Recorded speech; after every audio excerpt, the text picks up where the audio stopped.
जी हां दोस्तों, वक्फ बिल पर संसद के भीतर वोटिंग से पहले नीतीश कुमार का मोदी को तगड़ा झटका।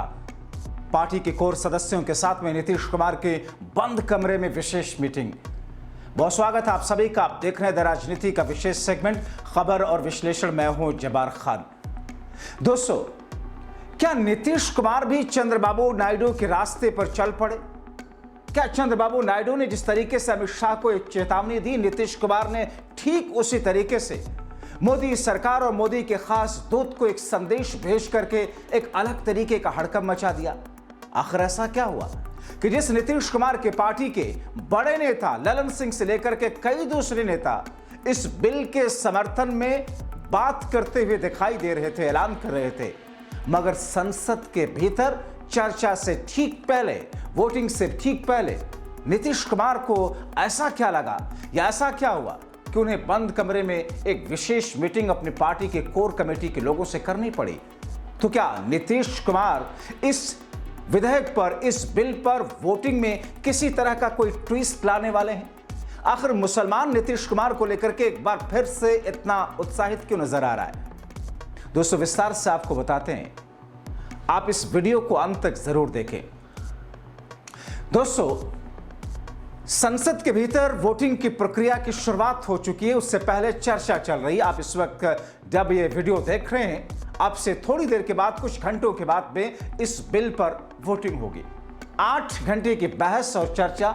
सत्ता पक्ष की तरफ से किरण रिजिजू, अल्पसंख्यक मामले के मंत्री, जिन्होंने विस्तार से अपने विजन को, सरकार के, मोदी सरकार के विजन को रख दिया, मगर नीतीश कुमार की पार्टी की तरफ से संसद में चर्चा से ठीक पहले, बिल पेश होने से ठीक पहले दरअसल एक बड़ा ट्विस्ट आ गया। आपने सुना होगा ललन कुमार का वो बयान, जेडीयू के बड़े नेताओं की वो बयान, वो बातें कि साहब इस बिल के समर्थन में हम इसलिए खड़े हैं क्योंकि हमने जो संशोधन मोदी सरकार को दिया था, मोदी सरकार ने उस संशोधन को मान लिया है। आपको बताएंगे कि उस संशोधन में क्या था, कौन से संशोधन माने गए और कौन से ऐसी चीजें थी जिस पर नीतीश कुमार को ऐसा लग रहा था कि उनके सुझावों को खुद मोदी और शाह इसमें शामिल करेंगे और वो उस स्थिति को आने नहीं देंगे जिस स्थिति से मुसलमान डरा हुआ है। इसलिए बताया जा रहा है कि 2 अप्रैल के सुबह सुबह एक बार फिर से नीतीश कुमार ने अपने कोर कमेटी के लोगों के साथ में बैठक की और अपने सांसदों के साथ में टेलीफोनिक कन्वर्सेशन किया है। कहा यह जा रहा है कि वक्फ बिल पेश होने से पहले ही एक बड़े झटके के तौर पर मोदी सरकार के लिए इसे देखा जा रहा है। दोस्तों, बिहार में कुछ महीनों के बाद चुनाव है। आपको एक बयान कोट करता हूं। देश के एक बड़े नेता हैं और सुप्रीम कोर्ट के सीनियर लॉयर हैं। राज्यसभा में उन्होंने कहा कि अगर मोदी सरकार के इस बिल के वक्फ के समर्थन में नीतीश कुमार हुबहू आकर के खड़े हो गए, वोटिंग कर दी, तो फिर बिहार का मुसलमान नीतीश कुमार के पाले में जाएगा ले। और यही चाहती है भारतीय जनता पार्टी कि बीजेपी एनडीए जीते तो बिहार में भारतीय जनता पार्टी की सीट ज्यादा से ज्यादा बढ़ तो जाए पिछली बार के मुकाबले भी, मगर नीतीश कुमार 43 से भी नीचे चले जाए। और अगर ऐसा हुआ तो नीतीश कुमार को जो 43 सीटें आई थी वो घट करके 23 हो सकती है दोस्तों। और ऐसी स्थिति में नीतीश कुमार इन चीजों को बखूबी समझते हैं। तो फिर अगर ऐसा हुआ तो भारतीय जनता पार्टी एक झटके में नीतीश कुमार के साथ बिना किसी तरह के रियायत के हुए उन्हें साइडलाइन कर देगी। मुख्यमंत्री बनाना तो असंभव सा हो जाएगा। अब ये कहा गया कि जब पूरे देश के अंदर इंडिया गठबंधन की बैठकों को लेकर के चर्चाएं हुई, मुस्लिम धर्मगुरुओं से लेकर के जो सेकुलर हिंदू है, उन सब ने एक आवाज उठाई और बिहार के अंदर मुसलमानों की तरफ से नीतीश का संदेश ईद के बाद भी पहुंचना शुरू हुआ। तो नीतीश कुमार ने एक नया ट्विस्ट देने की बात की। नीतीश कुमार ने जो बातचीत की, उस बातचीत में एक नई लाइन ली गई है। वो नई लाइन आपको जेडीयू की तरफ से जब वोटिंग होगी संसद के अंदर तब दिखेगी। दरअसल दोस्तों, नीतीश कुमार की तरफ से जो बातें कही जा रही हैं, जेडीयू की तरफ से जो बातें कही जा रही हैं, फिलहाल वो 50-50 की स्थिति में है। यानी कि समर्थन की बात कही जा रही, लेकिन खुल करके आधिकारिक तौर पर डंके की चोट पर हुबहू जो मोदी सरकार चाहती है उस समर्थन की बात नहीं कही जा रही है।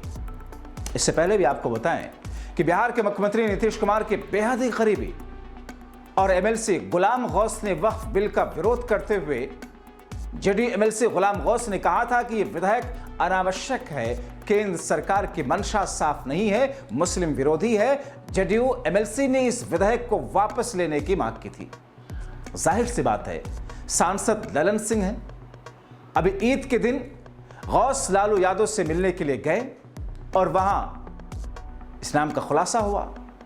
तेजस्वी यादव ने तो खुले तौर पर ललन सिंह को भारतीय जनता पार्टी का नेता करार दे दिया, मगर गौस मोहम्मद ने जो बातें कही वो महज हवा नहीं थी। दोस्तों, आपने देखा कि जब अबू आसिम आजमी ने औरंगजेब को लेकर के एक बयान महाराष्ट्र के अंदर दिया सदन के अंदर, तो फिर उसके बाद कितना हंगामा हुआ। लेकिन वही बयान जब नीतीश कुमार के करीबी और जेडीयू के एमएलसी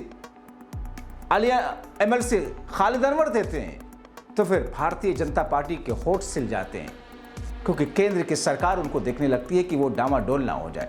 अली अनवर के खिलाफ एक शब्द भी भारतीय जनता पार्टी के नेताओं ने नहीं बोला। ये नहीं कहा कि औरंगजेब की महिमा मंडन किया गया है, औरंगजेब के साथ में खड़े हुए आपके एमएलसी पार्टी से बाहर करो, क्योंकि ये कहने के लिए हिम्मत चाहिए। और हिम्मत कब आती है? जब आपकी कोई मजबूरी ना हो दोस्तों, कोई नस न दबी हो। मोदी सरकार की नस दबी है। नीतीश कुमार के 12 सांसदों के समर्थन से आपकी सरकार चल रही है, और ऐसे में नीतीश कुमार, जिनसे भारतीय जनता पार्टी या मोदी सरकार बिहार चुनाव से पहले किसी तरह का कोई पंगा, या फिर जब तक केंद्र के अंदर वो खुद से अपने दम पर 272 का जुगाड़ ना कर लें, तब तक वो हिम्मत नहीं कर पाएंगे। तो ऐसी स्थिति में दोस्तों, भारतीय जनता पार्टी के साथ रह करके भी भारतीय जनता पार्टी के खिलाफ नीतीश कुमार ने एक नई स्ट्रैटेजी तैयार की है। कहा यह जा रहा है कि नीतीश कुमार ने अपने किसी दूत के साथ में वो मैसेज भी अमित शाह और मोदी तक पहुंचा दिया है। और इससे पहले जैसा कि जेडीयू के एमएलसी ने जो बातें कही थी, उस बात को लेकर के चर्चाएं मुसलमानों के भीतर तो हैं। इस बीच में तेजस्वी यादव ने नीतीश को बीजेपी का आइडियोलॉजिकल पार्टनर बताते हुए ये कहा कि ये सिर्फ और सिर्फ मुसलमानों के साथ ही नहीं, बल्कि जनता के साथ ही छल करते हैं। तेजस्वी यादव को जल्दी से सुन लीजिए, उसके बाद आगे बढ़ते हैं। कांग्रेस चुनाव में आपका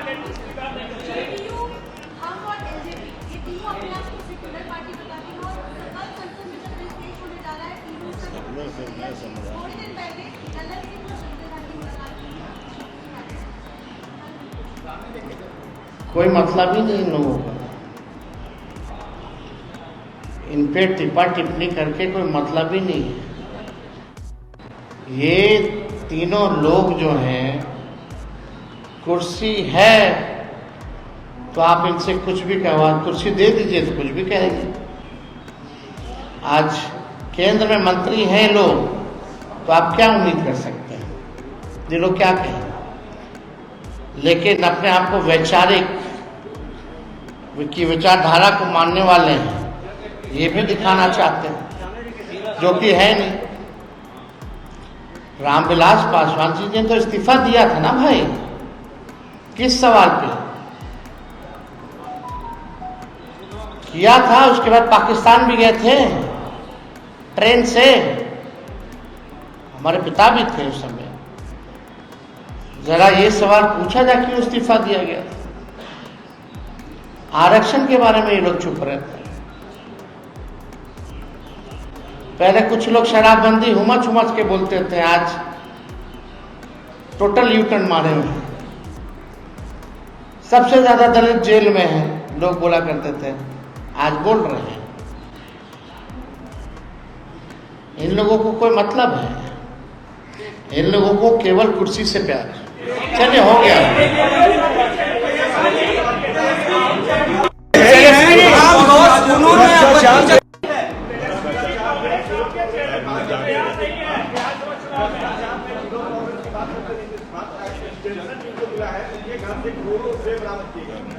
अब आप देख लीजिए। अरे भाई, ऐसे कई मामले हैं, एक आध उदाहरण नहीं।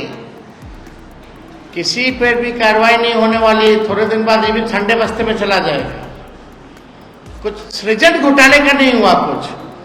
कुछ लोग कह रहे कि पैसा रिकवर करेंगे, 3,000 करोड़ रिकवर करो ना पहले। किसका शासन काल में था? कौन रिकवर करेगा? वो तो ट्रेजरी का पैसा डायरेक्ट जो है एनजीओ के खाते में रखा था सरकार का पैसा। इससे बड़ा कोई घोटाला?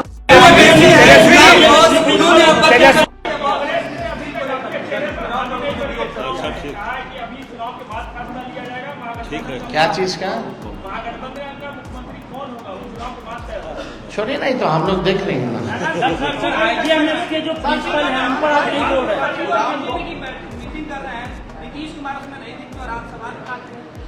तो एकदम उठाना पड़ेगा। पहली बार आपने तस्वीर देखी होगी कि डीजीपी और चीफ सेक्रेटरी जो है किसी के अध्यक्षता में बैठे हुए। आज तक कभी ऐसे पहले तस्वीर देखी थी क्या? ललन सिंह जी तो आप जानिए ना बीजेपी है, मन दिल सब कुछ अब मोदी जी और अमित शाह जी बस। तो जाहिर है जिस तरीके से तेजस्वी यादव ललन सिंह पर आक्रामक हुए, उससे तो ऐसा लगता है कि कहीं ना कहीं नीतीश को लालू के करीब जाने से ललन सिंह ही रोक रहे हैं। यह तो एक राजनीतिक बात रही दोस्तों, मगर इन तमाम चीजों के बीच में वक्फ बिल जिसको लेकर के आपकी निगाहें लगी हैं, संसद के भीतर चर्चा चल रही है। संसद के भीतर चर्चा के इस दौरान जो बातें सामने आ रही हैं, सत्ता पक्ष की तरफ से जो बातें कही गई, विपक्ष की तरफ से खुलेआम संसद के भीतर यह कहा गया कि साहब जेपीसी में जिन संशोधन के लिए विपक्ष के नेताओं को बुलाया गया था, सारे के सारे खारिज कर दिए गए, कट कर दिए गए, और उन्हीं संशोधन को संशोधन का नाम दे दिया गया जो भारतीय जनता पार्टी के साथ में जुड़े हुए एनडीए के नेता हैं। और उस अमेंडमेंट को लेकर के उन संशोधनों को जेपीसी की रिपोर्ट में संलग्न तक नहीं किया गया, अटैच तक नहीं किया गया। यह मुसलमानों के साथ में छल है।